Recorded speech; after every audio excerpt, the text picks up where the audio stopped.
작은 서점.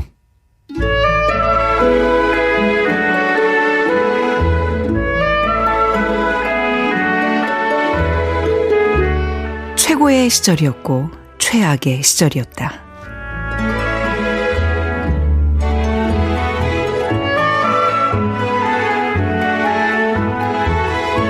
안녕하세요. 작은 서점 아나운서 최현정입니다. 찰스 디킨스의 두 도시 이야기 첫 문장으로 열었습니다. 이 소설은 18세기 말 프랑스 혁명기에 두 도시, 파리와 런던을 배경으로 억울하게 수감되었던 이 마네트 박사와 그의 딸 루시, 그리고 그들을 둘러싼 주변 인물들의 이야기입니다. 책에 대한 자세한 내용은 최민석의 불타는 문학에서 들어보고요. 작은 서점 크루들의 특별한 큐레이션, 오늘 이 책부터 만나보겠습니다.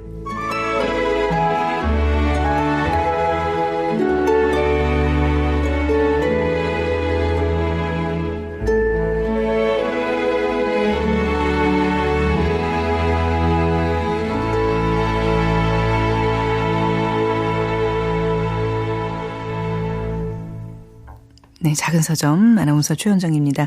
이번 한 주 작은 서점에서 마련한 책 선물이 있습니다. 자, 20년 넘게 도시에서 마케팅 컨설턴트로 일하던 한 남자가 팬데믹으로 해고당하고 50 나이에 시골의 우편 배달부가 되어 애팔리치아의 험준한 산길을 누비며 쓴 회고록입니다. 스티븐 스타링 그랜트의 메일맨 추첨을 통해서 보내드리고 있습니다. 책 받고 싶은 분들은 이번 주까지 작은 서점 인스타그램을 통해서 신청해 주시면 됩니다. 인스타그램에서 작은 서점 검색하시면 들어오실 수 있습니다. 저희 방송 참여 방법은요. 문자번호 샵9730, 짧은 문자 50원, 긴 문자 100원입니다. 모바일 플레이어 콩은 앱을 다운로드 받으시면 무료로 메시지 보내실 수 있습니다.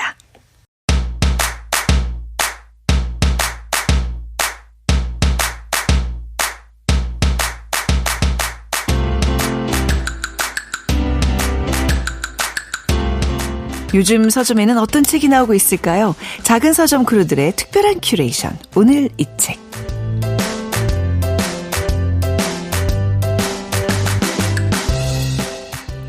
네, 교보문고 구한회 MD님 모셨습니다. 안녕하세요. 안녕하세요. 교보문고 구한회 MD입니다. 네. 자, 오늘 책의 제목이요.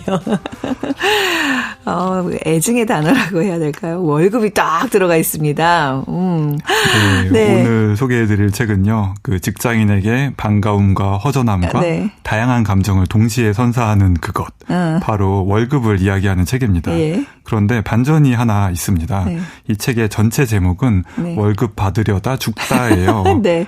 물론 제목과 같은 일이 일어나서는 절대 안 된다. 네. 이런 절실한 마음을 담아서 쓴 책입니다. 제목이 원래 이런 거예요? 아니면 우리가 좀 번역을 좀 달리한 건가? 월급 받으려다 죽다. 외국 저자가 쓴 책이잖아요. 그렇죠? 네, 영어 원서 제목은 Dying for Paycheck이에요. 아, 비슷하네요. 월급 때문에 죽다인데요. 네. 번역서 제목과 거의 비슷하죠. 네. 참고로 이 책은 미국에서는 2018년에 출간된 책이고요. 네. 거의 10년이 지난 지금 봐도 공감되는 부분이 많기 때문에 네. 한번 같이 읽어보면 좋겠습니다. 네. 주제가 무겁긴 한데요. 그만큼 중요한 내용을 담고 있습니다. 처음 출간된 후 시간이 좀 많이 지났네요. 근데 책에 담겨있는 문제의식은 아직도 유효하다는 얘기잖아요. 그죠? 맞습니다. 우선 네. 원서의 부제를 한번 읽어볼게요. 네.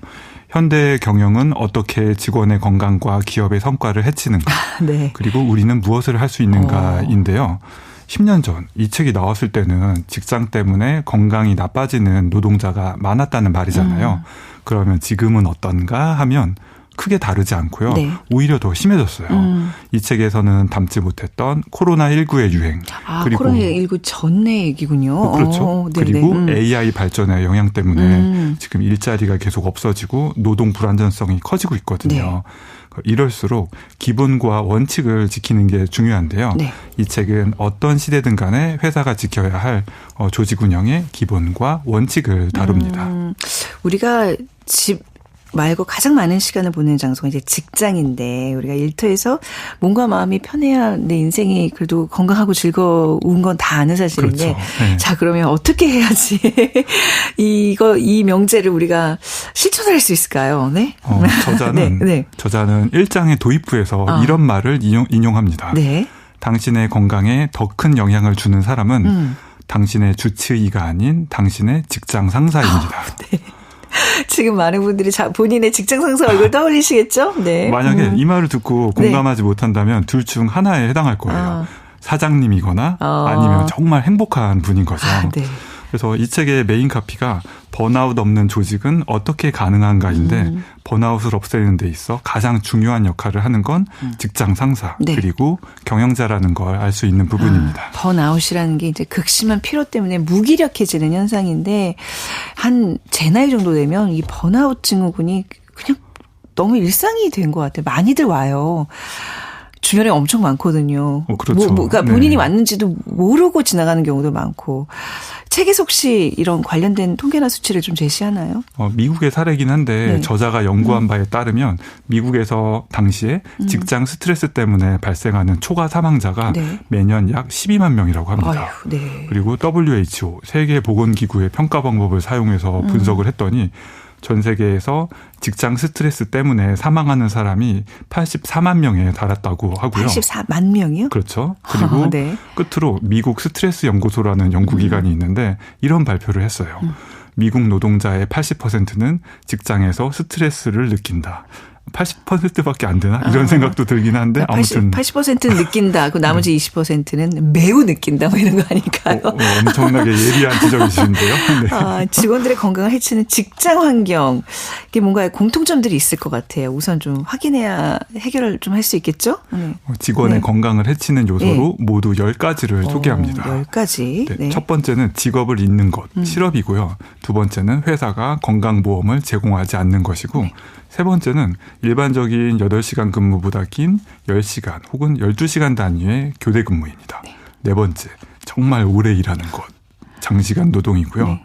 다섯 번째는 동료의 해고와 같은 일자리 불안정.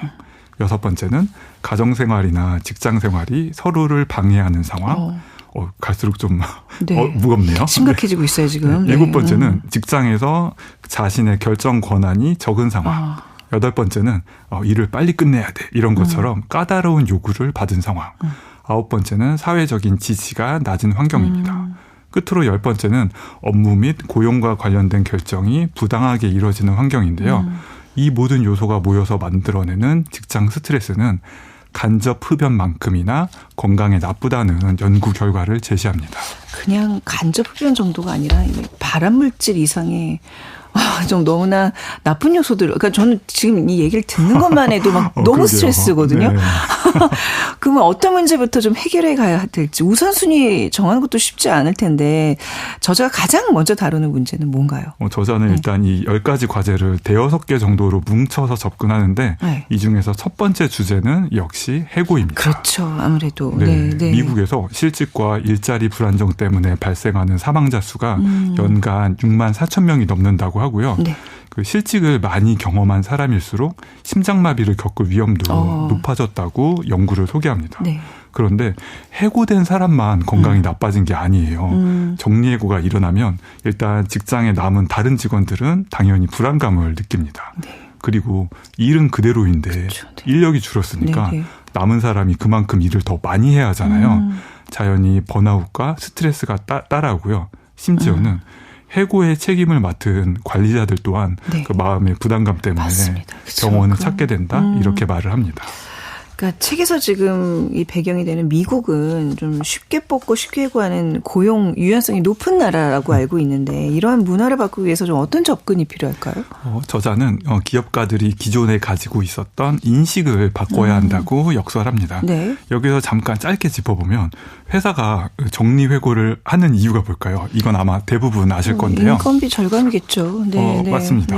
그래서 인건비와 비용을 줄이고 그만큼 이익을 챙기기 위해서 정리해고를 하는데 그렇다면 실제로 해고가 기업의 수익 증대에 도움을 주는지 한번 따져보자고 이야기해요. 네. 해고와 구조조정을 했을 때 단기적으로는 몰라도 크게 보면 결국 손해라고 주장합니다. 네. 예를 들면 회사가 우리는 정리해고하겠다 이렇게 계획을 발표하면요. 네.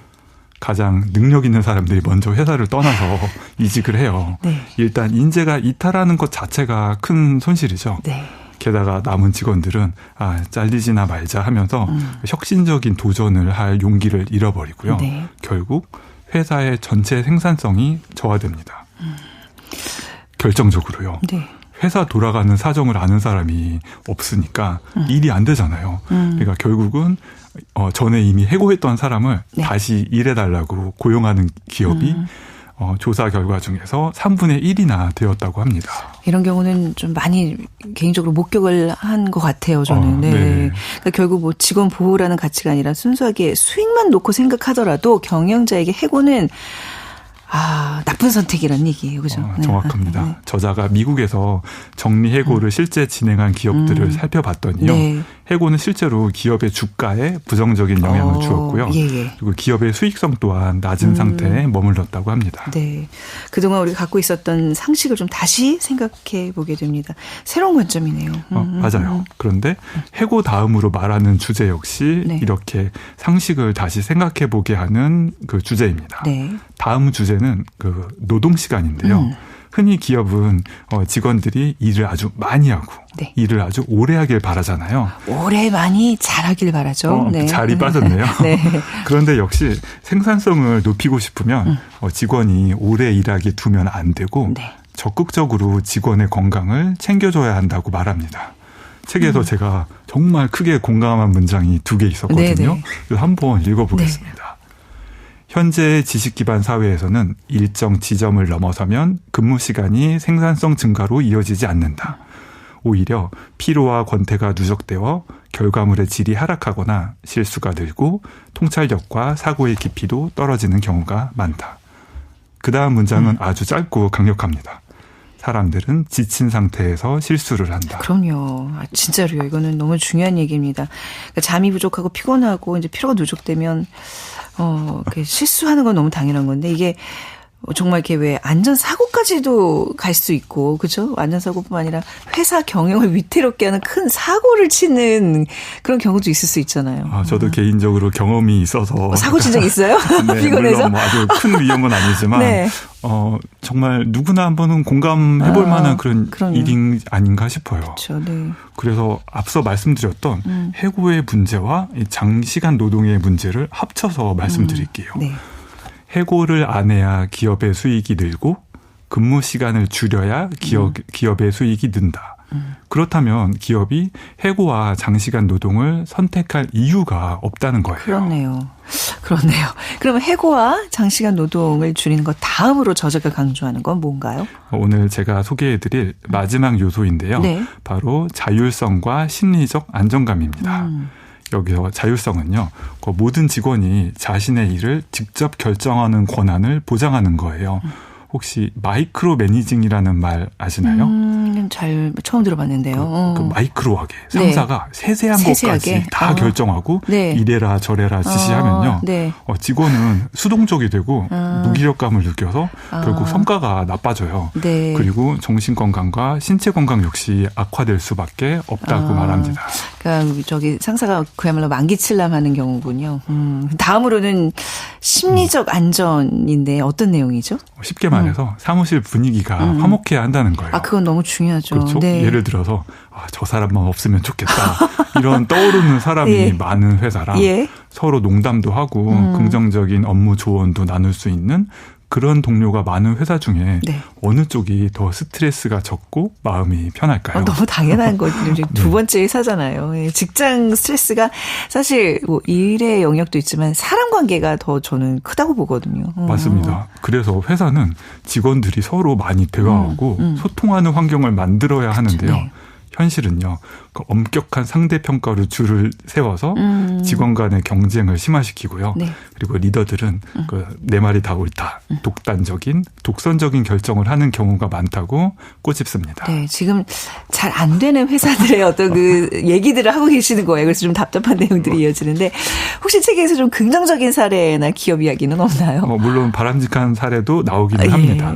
예를 들면 이런 주제를 다룰 때 단골 손님이 미국의 아웃도어 기업인 파타고니아라고 있어요. 자주 언급되죠. 그렇죠. 그래서 이 회사는 일이 사람을 잡아먹어서는 안 된다라는 생각이 깊게 자리 잡고 있대요. 네. 실례로 육아휴직을 쓴 엄마 직원 중에서 99%가 뭐 아무 문제 없이 직장에 순조롭게 복귀한다고 합니다. 네. 그리고 파타고니아 말고도 일하기 좋은 직장의 일화를 여러 개 소개하기는 하는데 여기에도 약간의 한계가 있습니다.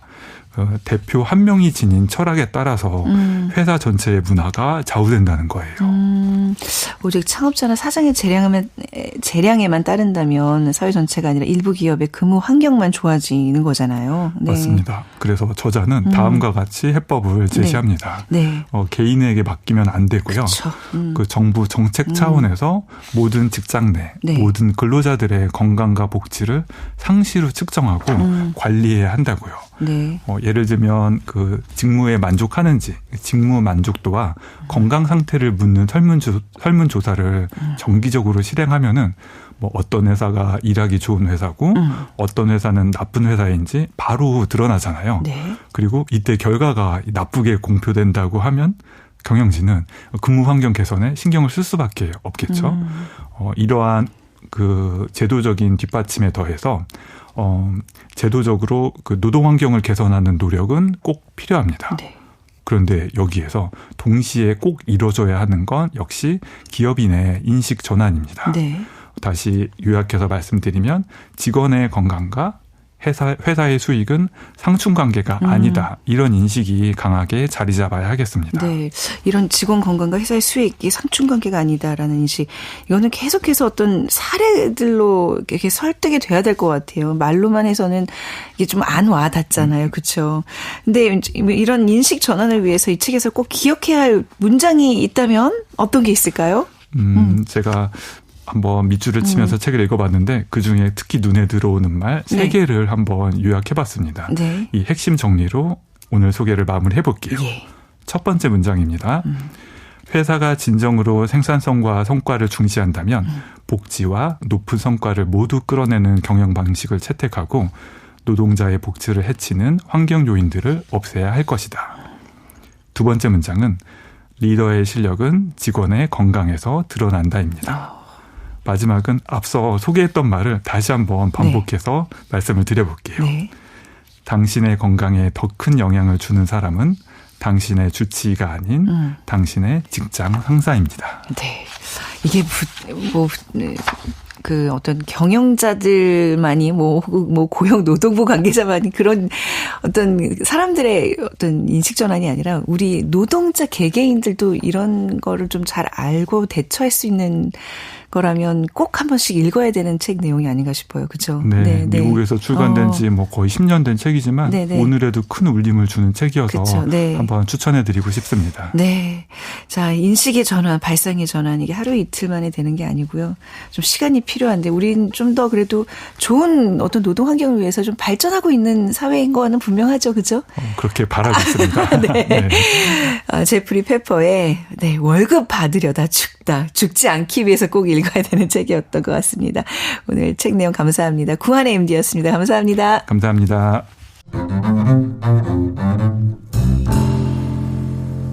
작은 서점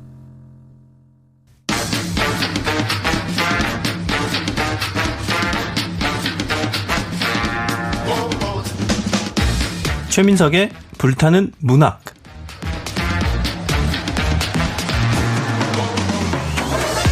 우리의 마음을 저미는 명작. 오랜 시간 살아 숨쉬며 여전히 불타오르는 명작. 앞으로 그런 명작이 될 거라 여겨지는 작품까지. 최민석 작가가 아끼는 명작 이야기 작은 서점에서 풀어봅니다. 소설가 최민석의 불타는 문학.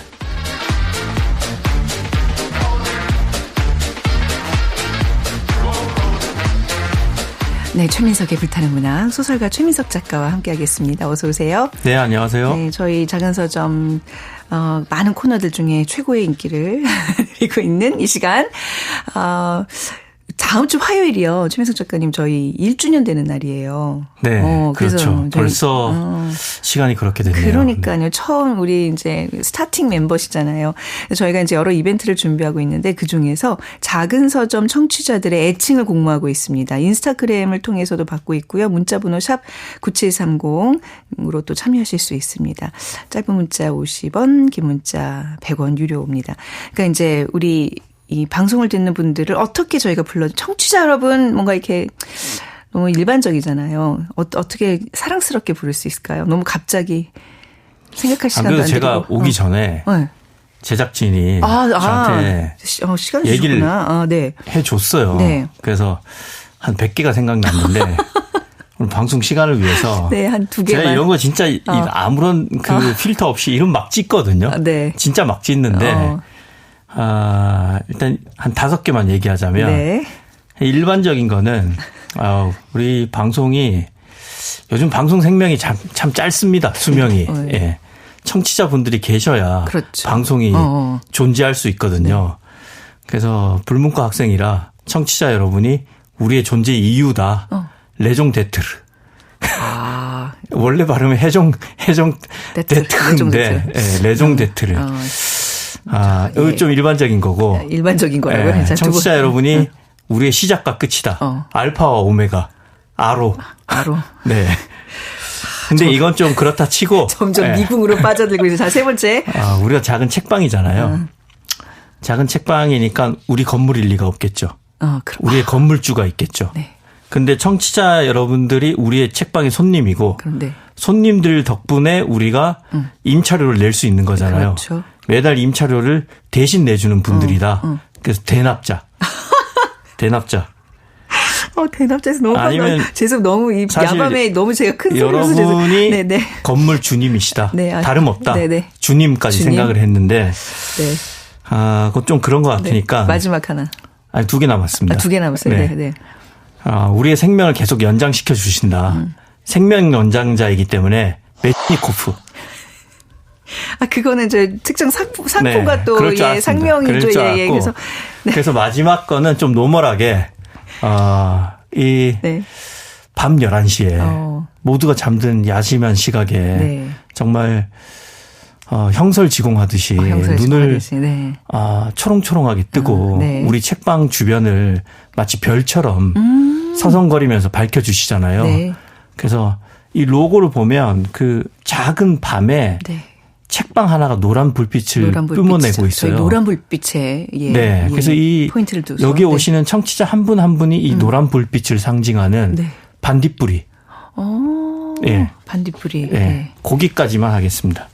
여러분의 의견 보내주시기 바랍니다. 아무튼 이렇게 저처럼 막 지으시면 됩니다. 이 중에 고르란 얘기가 아닙니다. 이렇게 그냥 생각나는 대로 애칭이라는 게 그렇잖아요. 이렇게 습관처럼 몇 번 부르다 보면 이제 이렇게 애칭이 되는 건데 여러분들 그냥 뇌리를 스치는 그 어떤 단어도 좋습니다. 저는 알파와 오메가도 괜찮은데 오메가님. 저는 별로예요. 오메가3 매일 먹어야 되잖아요. 저는 우리 이름도 애써서 우리 말로 지었는데 좀 우리 말이었으면 좋겠어요. 그래요? 네. 죄송합니다. 제가 이제 시작이니까 한번 차차 우리가 좋은 이름 좀 지어보도록 하죠. 자, 최민석의 불타는 문학 오늘 어떤 책 가져오셨나요? 오늘은 찰스 디킨스의 두 도시 이야기인데요. 이 책은 사실 제가 워낙 유명해서 한 10여 년 전부터 읽어보려고 여러 번 시도를 했었는데 좀 그때는 독서 근력이 약해서 못 읽고 있다가 매번 실패를 했어요. 그래서 요번에 진짜 작심하고 읽어봤는데 역시나 좋은 작품이더라고요.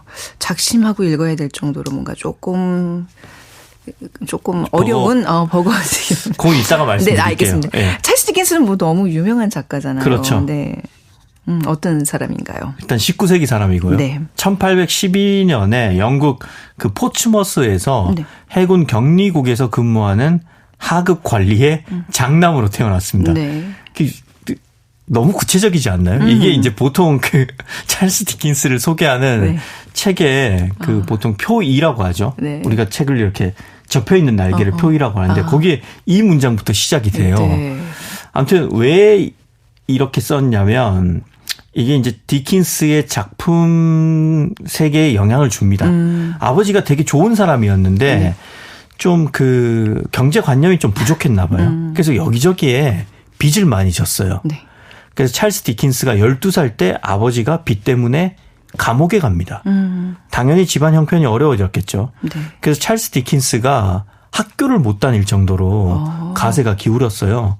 그래서 찰스 디킨스는 구두약 공장에 가서 하루에 10시간씩 일을 했는데 네. 이때의 경험이 훗날 그의 작품에 큰 영향을 끼치죠. 딱 그거네요. 올리버 트위스트네요. 그렇죠. 네, 그겁니다.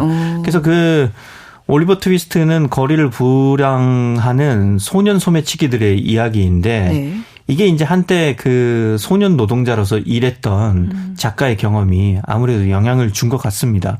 그리고 이제 디킨스는 15살 때 변호사 사무소에서 사환, 그다음 또 법원에서 속기사 이런 일을 한 다음에 결국은 신문 기자가 됩니다. 그래서 의회에 관한 기사를 쓰게 된 거죠. 의회요. 예, 요즘으로 치자면 뭐 국회 출입 기자. 국회 출입 기자. 예. 네, 네. 그러니까 아무튼 글 쓰는 일을 그러니까 이제 시작을 기자로 이제 시작을 한 거예요. 그렇죠. 사환도 쓰는 거고 속기사도 쓰는 거고 아무튼 네네. 계속 펜대를 놀린 거죠. 네네. 그러면서 이제 청소년기 때부터 고전을 탐독하면서 문학에 눈을 떴습니다. 그러고 기자 생활을 했잖아요. 네. 문학에 눈을 떴는데 기자 생활을 하면서 이제 글을 쓰고 또 계속 사회를 관찰했잖아요. 네. 그러니까 관찰력과 식견이 갖춰진 거죠. 그러다가 1833년에 잡지에 단편을 투고해서 당선이 됩니다. 네. 우리로 치자면 등단을 한 거죠. 네. 네. 그러니까 그게 한 20살쯤에 일단 작품을 발표한 거군요. 네. 일찍 등단을 해야 됐다고 봐야 되나요? 그렇죠. 네. 그때 일단은 이제 작품을 발표를 했고 네. 그리고 이제 본격적인 작품 활동을 시작한 거는 24살 때부터입니다. 네. 이때 이제 보즈의 스케치라는 첫 소설집을 내면서 문단에 화려하게 데뷔를 하죠. 그러다가 올리버 트위스트로 베스트셀러 작가가 되어서 작가로서 네. 확고한 위치를 다지게 됩니다. 생전의 명성을 누린 작가예요. 그렇죠. 사실 찰스 디킨스는 그 구두약 공장에서 10시간 일할 때 그때를 빼고는 네. 평생 행복하게 살았어요. 그러니까. 평생 유복하게 살았습니다. 유명한 아버지가 작가로서, 네. 하급 관리라고는 했지만 그래도 아버지가 좀 씀씀이가 안 좋아서 그랬던 거지. 네. 유복했고요. 찰스 디킨스만큼 후대의 이름이 길이 남은 작가 중에 네. 생전에 이만큼 많은 성공을 한 작가는 흔치 않습니다. 아, 그래요. 네. 아니 벌써 너무나 그 찰스 디킨스 하면 떠오르는 작품들이 여럿 있잖아요. 그렇죠. 문학에 문외하더라도 좀 아는 작가잖아요. 크리스마스 캐럴. 그렇죠. 크리스마스 캐럴 이것도 유명하고 뭐 데이비드 코퍼필드 유명하고 위대한 유산. 이건 뭐 영화로도 많이 제작이 되어서 유명하고 찰스 디킨스는 그래서 살아생전에 영국과 미국에서 동시에 명성을 떨쳤어요. 영국과 미국에서. 예, 영어로 네. 글을 쓰니까. 네. 그리고 사실 글만 쓴 게 아니에요. 다른 일 했어요? 네. 잡지사를 경영을 했고요. 돈을 많이 벌었으니까 그렇군요. 네. 하고 싶은 거 다 했습니다. 네. 자기가 올리고 싶은 연극도 올렸고 심지어 이제 돈이 좀 있다 보니까 자기가 이제 어렸을 때 소년 노동자로 일해서 네. 나중엔 자선 사업도 합니다. 자선 사업도 하고 자작품 공개 낭독회도 하고 네. 뭐 여행을 계속 다녀요. 각 지방 여행 다니면서 이제 뭐 글도 쓰고 뭐 정말 오지랖 넓게 살다가 네.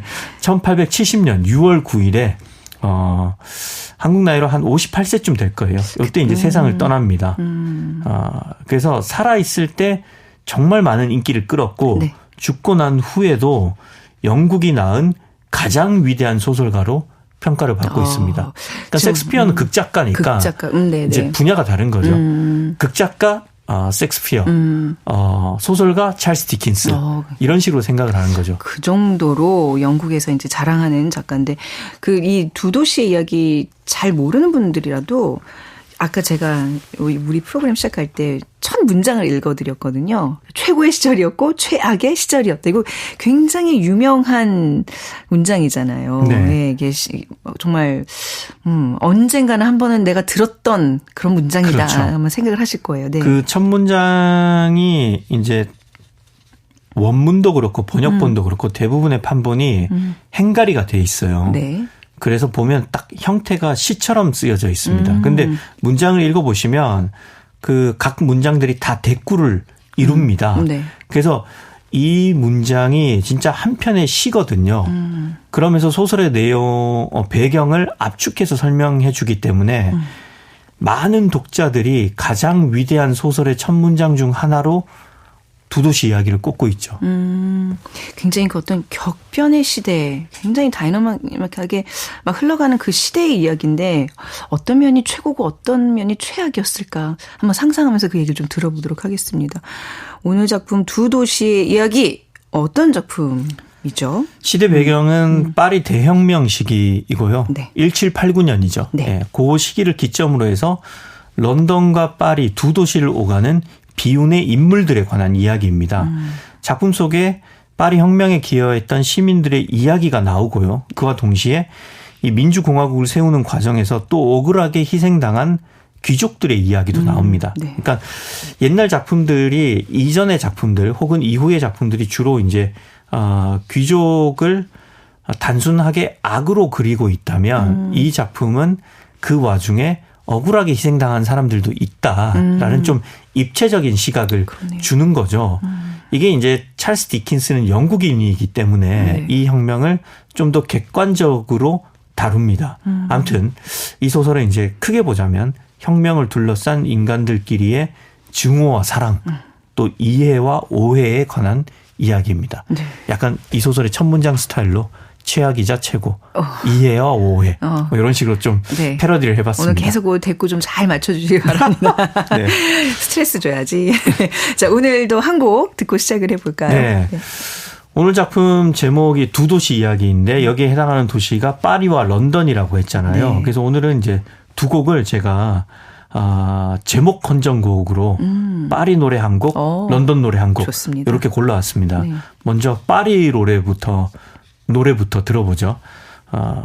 파리를 다룬 노래 중에 저는 이 곡이 한국에서 만든 노래지만 정말 괜찮은 것 같더라고요. 우리나라 곡인데 파리가 주제인 노래가 뭐가 있죠? 불어로 또 스텔라장이 부른 노래 네. 라무르 레 바게트 파리인데 네. 그 사랑 바게트 파리 이런 뜻입니다. 네.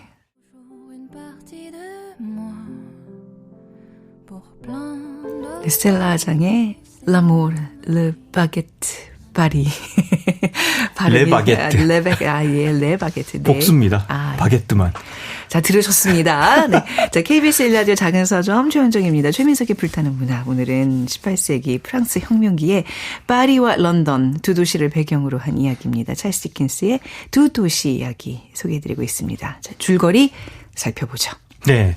소설은 1775년 런던에서 시작을 합니다. 물론 이제 대혁명은 1789년이지만 네. 일단 시작은 이렇게 해요. 네. 네. 소설이 가장 먼저 비추는 인물은 런던의 유명 은행인 텔슨 은행의 직원 로리 씨입니다. 이 로리 씨한테 한 남자가 다가와서 전가를 전하죠. 어떤 전갈이죠? 원문에는 네. recalled to life라고 쓰여 있는데 네. 뜻은 되살아났다. 무슨 얘기예요? 어떤 맥락이 뭐예요? 그러니까 요 말은 네. 18년 전에 사망한 것으로 처리되었던 한 고객이 살아서 돌아왔다는 뜻입니다. 오. 아니 죽은 사람이 살아 돌아온다는 거는 뭔가 이게 좀 범상치 않은 지금 그렇죠. 이야기 전개인데 그 인물이 누구죠? 그 인물은 바로 프랑스인 의사인 알렉상드르 마네 박사입니다. 이 사람은 그동안 어디 있었던 거예요? 그는 18년간 파리의 바스티유 감옥에 갇혀 있어서 그동안 너무 힘들어서 그만 이성을 잃어버렸습니다. 네. 지금은 자신이 의사였다는 사실도 잊은 채 구두 수성공처럼 하루 종일 구두만 고치고 있습니다. 네. 이 일이 그에게 위안을 주기 때문입니다. 지금 이 박사가 석방이 된 거예요. 정신은 온전치 않지만. 네, 그렇습니다. 그러면서 이제 이 소식이 과거에 텔슨은행의 소중한 고객이었던 이 마네 박사의 출소 소식이 로리 씨한테까지 전해진 거죠. 네. 그래서 이제 로리 씨는 마네 박사의 계좌에 있는 돈을 돌려줘야 하기 때문에 그를 만나러 파리까지 출장 가는 일을 맡았습니다. 네. 그런데 파리에 가기 전에 로리 씨는 한 젊은 여성을 일단 런던에서 만납니다. 젊은 여성이라 누구죠? 그녀는 바로 루시 마네입니다. 바로 마네 박사의 딸입니다. 네. 로리 씨는 루시한테 충격적인 사실을 전하죠. 죽은 줄 알았던 아버지가 사실은 그동안 살아 있었다고요. 딸 입장에서 얼마나 놀랐겠어요. 그렇죠. 예, 예. 루시는 혼란과 충격에 휩싸이지만 아버지를 만나기 위해서 파리로 가기로 결심을 합니다. 그러면 지금 이제 이 로리라는 사람과 루시가 함께 가는 건가요? 네. 이 둘이 파리로 향하자 이제 소설은 파리 시내의 한 동네를 비춥니다. 이제 또 다른 이야기가 전개될 텐데 어떤 곳이죠? 파리의 빈민가인 생땅뚜안입니다. 이곳의 길바닥에는 깨진 그 나무 술통, 그러니까 캐스크라고 하죠. 네, 와인을 와인통. 거대한 통에서 담았는데 이게 그 운반하다가 떨어져서 깨졌어요. 네. 그래서 길바닥에 와인이 막 흘러 넘칩니다. 그런데 이때 굶주려 있던 사람들이 바닥 그 돌틈에 흘러가는 그 와인을 핥듯이 마십니다. 이게 술이 어떤 목적이 아니라 배를 채우려고 네. 배고픈 사람들이 그렇습니다. 몰려든 거군요. 당시 그 생활상이 확 그 올리버 트위스트에 나오는 그런 어떤 빈민층의 모습이 네. 확 느껴지네요. 네. 근데 이 붉은 와인은 훗날에 이 길에 흐를 피를 상징하기도 합니다. 그렇군요. 그 피는 뭐냐면 네. 혁명 이후에 길바닥에 흐르게 될 피를요. 상징적인 역할을 하는군요. 네. 사실 이 소설에서 와인, 특히 이제 적포도주는 피를 상징합니다. 그래서 훗날 기요틴, 그러니까 단두대가 등장을 하는데 네. 찰스 디킨스는 이 기요틴을 의인화하거든요. 예. 그러면서 계속 기요틴은 와인을 마시고 싶어 했다. 이렇게 쓰면서 네. 그 사형당할 사람들이 계속 늘어갔다는 식으로 말을 하죠. 그러니까 이 유럽의 길을 보면 네. 그 돌과 돌 틈 사이에 그 물이 흐를 만한 네네네. 작은 길이 있잖아요. 네네. 그러니까 그 사이로 처음에는 와인이 흘렀는데 나중에는 사람 피가 멈추지 않고 계속 흘렀다는 거죠. 네. 아무튼 이제 거리를 비췄잖아요. 네. 거리를 비친 이유가 있겠죠. 네. 이 거리에 등장하는 인물들이 있기 때문이죠. 네, 누구죠? 그들은 바로 이 거리에서 생땅뚜안에서 술집을 운영하는 드파르주와 마담 드 드파르주. 그러니까 드파르주의 부인입니다. 네. 드파르주는 지금은 포도주 가게를 하지만 원래는 마네 박사의 하인이었습니다. 그러면 혹시 그 석방된 마네 박사가 옛 하인집을 좀 찾아와서 이곳에 머물고 있나요? 그렇죠. 이 드파르주가 맞아요? 박사의 석방 소식을 듣고 자기 집에 모셔온 거죠. 그러면 이제 아까 얘기했던 로리와 마네 박사의 딸 루시도 이곳을 찾아오겠네요. 네. 둘이 여기에 도착해 보니까 네. 일단 만나는 사람이 그 문을 여니까 마주친 사람이 드파르주 부인이에요. 네. 드파르주 부인이 조용히 뜨개질을 하면서 그 실로 사람들의 이름을 새기고 있습니다.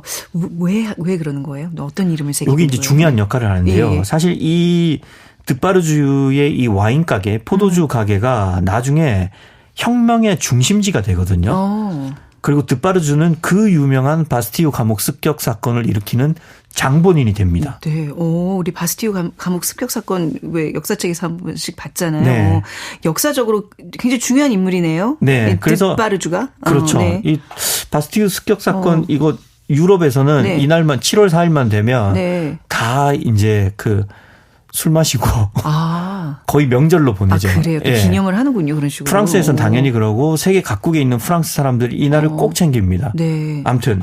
그렇구나. 4th of July. 7월 4일이 또 그런 예, 의미죠. 예. 네, 미국은 독립기념일이고. 그렇네요. 예. 아무튼 그래서 네. 이 소설 중반부터는 이 드파르주가 굉장히 중요한 인물이잖아요. 네. 그래서 그냥 드파르주라고 부르지 않고 1등 시민 드파르주 이렇게 묘사되기도 합니다. 아까 이제 드파르주 부인이 뜨개질하면서 네. 실로 이름을 새겨놓는다고 했잖아요. 그 이름이 뭐냐면 복수할 명단입니다. 그렇다면 이 지금 드파르주 부인에게는 뭔가 엄청난 사연이 있다는 거네요. 그렇죠. 근데 이게 소설 초반에는 굉장히 큰 무게를 제가 말한 것처럼 두지 않고 네. 그냥 무심하게 이렇게 서술을 해요. 그래서 이제 지나치기 쉬운데 사실은 이게 굉장히 큰 복선이었던 거죠. 복선. 네. 그래서 이 찰스 디킨스 소설을 읽을 때 좀 어려운 점이 이런 것들이 많아요. 무심코 지나가는 것들. 그래서 꽤 집중해서 읽어야 됩니다. 여러 번 다독을 해야 되겠네요. 힘들다. 갑자기. 네, 아무튼 로리와 루시는 이제 마네 박사를 만나죠. 네. 그래서 둘은 드바르주가 안내한 한 허름한 건물에 다락방으로 갑니다. 거기에는 정신이 붕괴된 채 구두를 만들고 있는 노인이 있습니다. 마네 박사잖아요. 네. 그 로리 씨가 박사한테 당신 이름이 뭐죠? 이렇게 묻자 박사는 자기 이름 대신 북탑 빼고 북탑 빼고 이렇게 같은 말만 계속 반복합니다. 본인 수감 번호 같은 거죠? 지금. 네. 바스티오에서 수감됐던 그 감방 호실인데 이게 사실은 그냥 수감 번호로 쓰인 거죠. 그러니까 너무 오랜 세월 동안 감금을 당해서 이 마네 박사는 지금 자아를 잃어버린 상태인 겁니다. 그 바라보는 딸의 마음은 또 얼마나 슬프겠습니까? 네. 그래서 루시는 눈물을 흘리면서 아버지 곁에 무릎을 꿇고 앉아서 다정하게 자꾸만 말을 붙입니다. 박사가 딸을 알아봐요? 박사가 사실 루시가 아기 때 진짜 갓난 아기 때 자기가 억울한 일에 휘말려서 감옥에 끌려갔거든요. 그래서 이렇게 훌쩍 커버린 루시의 얼굴을 전혀 알아보지 못합니다. 그런데 이상한 일이 일어나요. 무슨 일이요? 박사가 다 큰 루시를 보고 죽은 아내가 돌아왔다고 생각을 하는 겁니다. 딸이 엄마 닮았군요. 그랬나 봅니다. 네, 그래서 그것 때문에 결국은 과거의 그 감정들이 조금씩 되살아나면서 결국은 서서히 딸을 인식하기 시작합니다. 딸의 얼굴을 보면서 이게 이제 서서히 치유가 되는 거군요. 네. 그러니까 딸을 딱 보니까 엄마 젊은 시절에 엄마랑 아내랑 너무 닮았으니까 그때의 감정과 기억들이 서서히 돌아오는 거죠. 네. 자, 그러면 이제 로리 씨가 이 둘을 다 안전하게 데리고 런던으로 돌아가야죠. 네. 그게 목적이었으니까. 그렇죠. 그래서 이제 박사는 조금씩 안정된 생활을 하면서 자아를 되찾고요. 루시는 원래도 그 아름다운데 더 아름답게 성장을 해서 정말 어여쁜 숙녀가 돼서 소설에서는 문 남성들의 인기를 독차지한다고 묘사가 되어 있습니다. 그 저희 런던에서 파리까지 그래도 이렇게 같이 동행을 하다 보면 남녀가 사랑이 싹 들 것 같은데 왠지 그 로리랑 뭔가 있을 것 같은데. 로리 씨는 나이가 굉장히 많아요. 그러면 안 돼. 탈락. 그래서 이게 보면 소설 보면 거의 루시가 최진사 댁 셋째 딸 같은 그런 이미지인데 여기 그 드나드는 남자들이 되게 많거든요. 뭐 변호사다 오고 변호사 서기도 오고 막 그러는데 결국은 찰스 도네이라는 남자와 사랑에 빠지게 됩니다. 그리고 결국 찰스 도네이와 결혼까지 하게 되죠. 그런데 이 찰스가 루시와의 결혼을 승낙받기 전에 일단은 루시의 아버지인 마네 박사한테 제가 따님한테 감히 청혼을 해도 되겠습니까? 이렇게 한번 물어봐요. 그러니까 이제 박사는 굉장히 좀 열려 있는 사람이거든요. 그래서 나는 좋다. 그러니까 우리 딸한테 직접 물어보라. 이렇게 이제 얘기를 하죠. 그러면서 찰스가 이제 딸만 승낙해주면 그 박사가 장인 어른이 되는 거잖아요. 그래서 장인 어른이 될지 모르는 이 박사한테 자신의 본명을 말해줍니다. 그동안 본명을 얘기 안 했군요. 그런데 이 본명을 듣고 박사가 또 이상한 반응을 보여요. 왜 이름에 그 가문의 정보가 있나? 왜 그렇죠? 그러니까 박사는 이 이름을 듣더니만 막 몸을 부르르 떨더니만 결혼을 승낙하는 조건을 걸어야겠다고 합니다. 그 조건이 뭐냐면 절대로 딸한테 찰스의 본명을 말하지 말라는 거예요. 그리고 자신한테도 나한테도 2번 다시 네 본명을 상기시키지 말라는 겁니다. 아까 그 박사가 좀 억울하게 감옥에 갇혔다 그랬잖아요. 그러니까 뭔가 자신의 투옥 생활과 연관이 있는 그 찰스의 정체? 뭘까요? 그렇죠. 일단은 그거는 독자의 상상에 맡기겠습니다. 그 읽다 보면 나오는 거죠. 근데 그런 상상은 굉장히 합리적인 거라고 생각을 하고요. 왜냐하면 그 유럽의 이름은 대부분 가문이 그러니까. 드러나니까요. 어느 집 아들 뭐 네. 이런 걸 거 아니에요. 네. 그렇죠. 네. 아무튼 그래서 본명을 말하지 않겠다는 이 약속을 지키고 찰스 도네이는 루시와 결혼해서 네. 행복하게 살고 있었습니다. 그러다 어느 날 그럼 뭔가 문제가 생기는 거죠. 네. 어느 날 편지를 한 통 받게 되죠. 무슨 편지죠?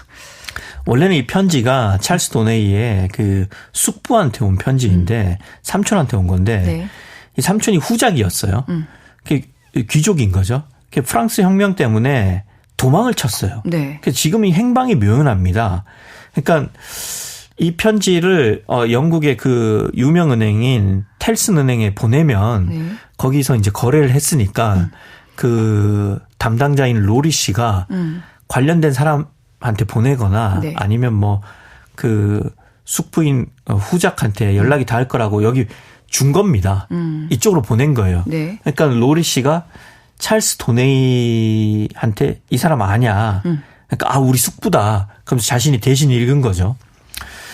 그래서 이제 읽어봤는데 이 내용이 뭐냐면 과거에 그 자기의 그 숙부를 위해서 일했던 하인, 이 하인이 이제 혁명이 일어나고 있잖아요. 하인이 구체제 즉 앙시앙 레짐의 일원으로 몰려서 네. 억울하게 바스티유 감옥에 투옥돼 있다는 겁니다. 자기는 귀족이 아닌데 네. 그러니까 서민들이 보기에 하인조차도 귀족처럼 보였던 거죠. 그래서 부디 네, 후작께서 와주셔서 자기는 그저 일개 하인에 불과하다는 네네. 걸 증명해달라는 탄원서를 보낸 거죠. 그럼 찰스는 어떻게 해요? 어떻게 해결하죠? 찰스는 네. 좀 이 사람이 어떤 사람이냐면 이미 자기는 귀족 지위를 다 버렸어요. 네. 그리고 영국으로 넘어와서 학생들한테 라틴어를 가르치면서 자기가 돈 벌어서 살 만큼 귀족이 저지른 악행을 반성하는 인물입니다. 당연히 의리도 있고 인정도 넘치죠. 네. 그래서 자기가 사라진 후작인 삼촌을 대신해서 책임감을 느끼고 네. 직접 파리로 가서 그 하인을 바스티오에서 구해내려고 하죠. 근데 이제 그 파리가 당시에 그 막 혁명의 소용돌이 휩싸여 있을 때인데 과거 귀족 출신들은 좀 이렇게 신변이 노출되면 굉장히 위험하지 않았을까요? 위험하죠. 네. 예. 근데 일단은 정의감 때문에 고향에 돌아간 찰스는 네. 자기가 예상했던 것보다 시민들의 분노가 극에 달았다는 네, 것을 네. 파리에 도착하고 나서야 깨닫습니다. 그러나 이미 때는 늦었죠. 결국 네. 찰스는 바스티유 감옥에 갇히게 되고 네. 이제 마네 박사와 루시 그리고 로리 씨까지 모두 찰스를 구하기 위해서 런던에서 또 파리로 향합니다. 네. 그리고 파리에 가면 그 혁명의 중심에는 드파르주 부부가 있는 거죠. 자, 이제 드파르주와 이 찰스를 둘러싼 마네 박사 가족은 네. 대립을 할 것인가 화해를 할 것인가 과연 이들은 어떻게 될 것인가 그리고 대체 그 득바르주 부인이 간직한 비밀 이야기 네. 복수의 명단을 뜨개질하고 있었다고 했잖아요. 예. 그것은 무엇이고 또 18년 전에 마네 박사는 왜 바스티유 감옥에 갇힌 걸까요? 그러게요. 이 모든 이야기가 18년 전에 일어난 단 하나의 사건과 모두 연결됩니다. 지금 말씀해 주신 그 줄거리가 기본 얼개만 지금 얘기해 주셨지 그 막 꼬인 그 자세한 이야기들은 책에 담겨 있다는 거잖아요. 그렇죠. 답답해요. 기대하시길 바랍니다. 굉장히 흥미로운 이야기네요. 아니 근데 지금까지 이 얘기들 들어보면 너무 재밌는데 왜 아까 좀 가독성이 좀 처음엔 또 떨어졌다고 왜 그랬어요? 좀 처음에 일단 왜 그 찰스 디킨스가 이야기를 잘 짜요. 그래서 저는 찰스 디킨스가 정말 대문호이긴 하지만 오늘날로 치자면 네. 문장보다는 그 서사 위주의 예. 소설을 쓰는 장르 작가가 아닌가 싶을 만큼 이야기를 잘 짜고요. 네. 그러면 장르 소설은 읽기 쉬운데 왜 디킨스의 소설은 좀 자꾸 앞으로 돌아가서 읽었던 거 또 읽어야 되느냐. 저희 개인적인 평가인데요. 디킨스가 인물 소개를 공들여서 안 해요. 심지어 어떤 인물은 이름도 안 알려줘요. 그 후작 있잖아요. 예. 그 처음에 등장할 때 이름을 안 알려줘요. 네. 근데 그게 또 중요한 정보예요. 그래서 상당히 집중해서 읽어야 되죠. 그게 좀 버겁습니다. 그러니까 약간 좀 필기를 하면서 그림도 혼자 네. 그려가면서 읽어야 되겠네요. 그래도 읽을 만한 가치는 있다. 무조건 읽어야 된다. 너무나 그쵸. 명작이다. 지금 그러신 거죠. 끝까지 읽으면 늘 이야기가 깔끔하게 완성되는데 그 맛에 읽는 거죠. 네. 네네. 그런데 네. 이게 막 그 현대 프랑스 소설이나 아니면 또 문학을 전공한 작가들은 네. 좀 열린 결말을 지향하거든요. 네. 근데 찰스 디킨스는 그런 거 지향하지 않습니다. 늘 꽉 닫힌 결말. 정말 공기 한 줌도 안 빠져나갈 네. 만큼 정말 꽉 닫아버린 밀폐된 결말을 지향하는데 네. 그게 또 나름의 쾌감을 줘요. 딱딱 맞아떨어져서. 그러니까 그것은 종결이 굉장히 중요한 사람들이 있잖아요. 네. 네. 저는 이런 작가 좋아합니다. 열린 결말 힘들어요. 거의 뭐 진공 상태로 밀폐시켜버립니다. 네. 네.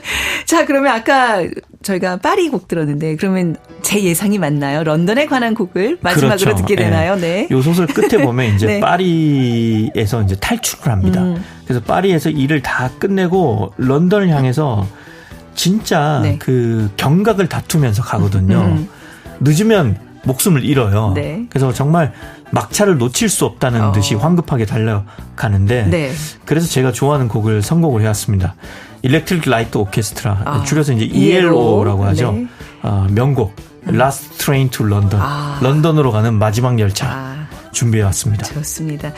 이게 또 뮤지컬로도 많은 사랑을 받고 있는 작품이었잖아요. 그렇죠? 네. 찰스 디킨스의 소설 두 도시 이야기 오늘 잘 들었습니다. 최민석 작가님의 추천곡 들으면서 오늘 마무리하겠습니다.